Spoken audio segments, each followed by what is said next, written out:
हरियाणा में बीजेपी चुनाव को लेकर संगठन विस्तार और कार्यकर्ताओं पर जोर दे रही है, तो वहीं अब कांग्रेस बीजेपी से हिसाब मांग रही है और इसी को लेकर कांग्रेस ने एक नए अभियान की शुरुआत की है, जिसका नाम हरियाणा मांगे हिसाब रखा गया है।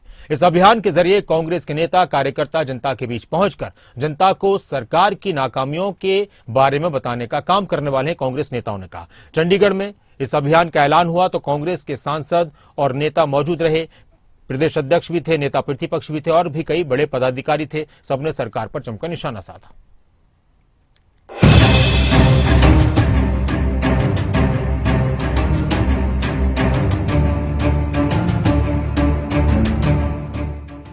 विधानसभा चुनाव से पहले कांग्रेस अब सरकार से हिसाब मांग रही है और इसके लिए कांग्रेस ने चंडीगढ़ से एक अभियान की शुरुआत की, जिसका नाम है बीजेपी से हरियाणा मांगे हिसाब अभियान। इस अभियान के तहत कांग्रेस ने जनता के बीच पहुंचकर सरकार की नाकामियों को बताने का लक्ष्य रखा है। हरियाणा प्रदेश के अंदर उसमें हरियाणा मांगे हिसाब अभियान, हरियाणा मांगे हिसाब अभियान हम शुरू करने के लिए इस सरकार की जो गलत नीतियां हैं, जो गलत कार्य हैं, उनको उजागर करने के लिए हमने आज की ये मीटिंग बुलाई है। और इसके लिए हम जो चार्जशीट जो उनकी विफलता के जो 10 साल रहे हैं, उनको उजागर करने का काम इस चार्जशीट के माध्यम से हम करेंगे।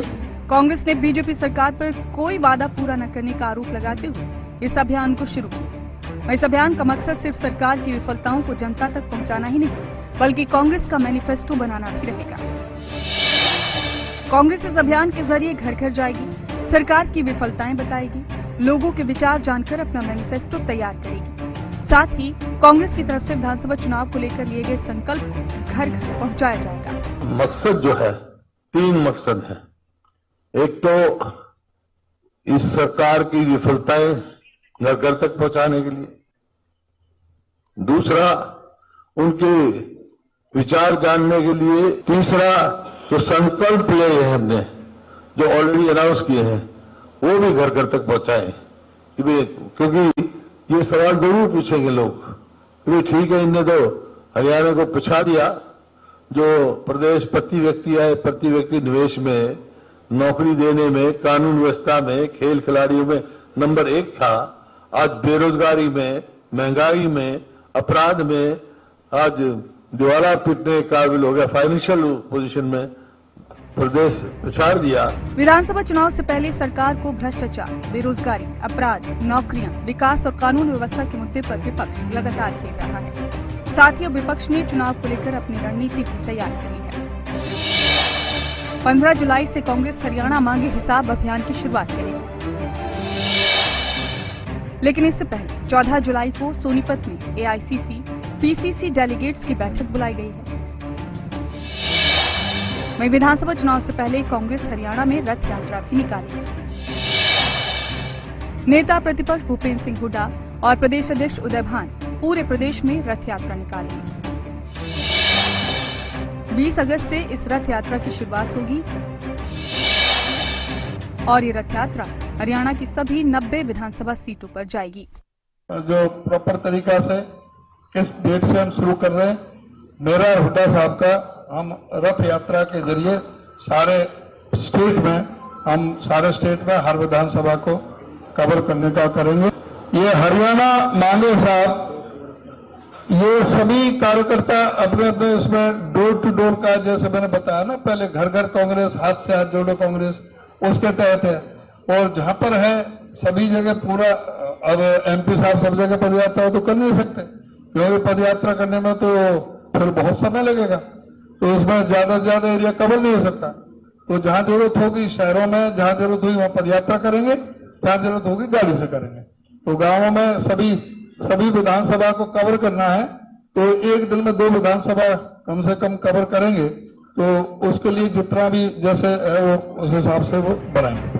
कांग्रेस ने एक तरफ सरकार को घेरने की तैयारी की, तो दूसरी तरफ अपनी रणनीति भी साफ कर दी। चुनाव से पहले कांग्रेस मजदूर, व्यापारी, महिलाएं, बुजुर्ग, प्रवासी, SC, ST, OBC Jat, Punjabi सभी वर्गों को अलग अलग कार्यक्रमों के जरिए साधने का काम करेगी। कांग्रेस की तरफ से अलग अलग जिलों में श्रमिक सम्मेलन, सेवानिवृत्त कार्यक्रम, एससी सम्मेलन, व्यापारी सम्मेलन, महिला सम्मेलन, प्रवासी सम्मेलन, पंजाबी सम्मान सम्मेलन का आयोजन किया जाएगा। इस रणनीति के साथ कांग्रेस पूरे दमखम से चुनाव में उतरने वाली है और जीत का दम भी भर रही है। जो है मैं समझता हूँ, मैं स्वयं भी जितना हो सकेगा इस अभियान को जहां जहां भी जो मेरे को बुलाएगा, जहां पूरे प्रदेश में इस अभियान के माध्यम से ये चार्जशीट को और अपने संकल्पों को हर जगह पहुंचेंगे। और चुनाव का समय है, मैं समझता हूं कांग्रेस के तमाम नेतृत्व अब संकल्पित है, कोई घर बैठेगा नहीं, तो सभी लोग इसमें लगेंगे और मुझे पूरा विश्वास है कि कांग्रेस के लिए अच्छा नतीजा रहे। विधानसभा चुनाव को लेकर कांग्रेस ने सभी वर्गों को साधने की पूरी प्लानिंग कर ली है और अब 14 जुलाई से कांग्रेस इस रणनीति को अमली जामा पहनाने जा रही है। बहरहाल देखना ही होगा कि कांग्रेस को इस रणनीति का कितना लाभ मिलता है और चुनाव में जनता का कांग्रेस को कितना साथ मिलता है। खबरें अभी तक के लिए चंडीगढ़ से अनिल मोर और जितेंद्र चौधरी की रिपोर्ट।